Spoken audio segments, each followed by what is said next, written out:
Yeah, all respects to DJ Pooh, and we can't even get into you and the alcoholics without going into the story of King T.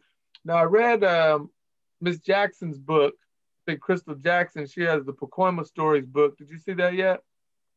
Yes, Okay, because I know for you're sure. featured in there. Yeah, It was yeah. like Big Andre up, big Crouch. up to Crystal for doing that, for sure. Yeah, but King T is in there, and is King T from Pacoima? Or what's the story? Because I know he represent Compton too. But what's the story behind that? Well, yeah, he's originally his mom, my mom and his mom went to elementary school in Pacoima together. Okay. But he was like, as a kid, he moved around a lot from like Houston to LA to a lot of places, you know.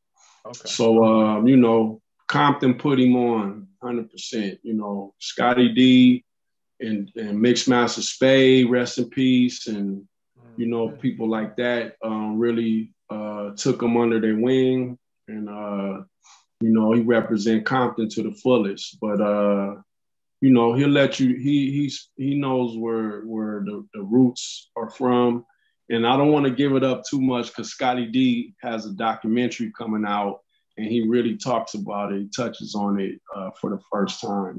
So you can check him out. Can you talk about what the documentary is about generally? Yeah, it's called How the West Was Won, but it basically tells Scotty D's story coming from like 1978 with the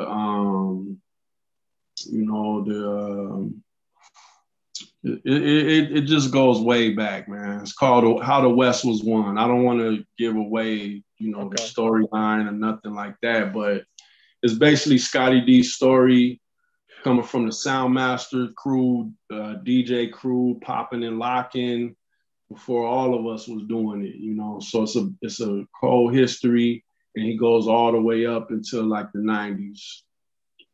Now, how would you describe Scotty D as a player in the game? Like, was he like a promoter, a manager, a DJ, or all artist? that. He was All everything. that. Okay. He did all that. He Okay. like I said, he was doing it way before we even thought of doing it. And later on he was doing a lot of street promotion with like Death Row, different labels like that. He really had his hand in the game.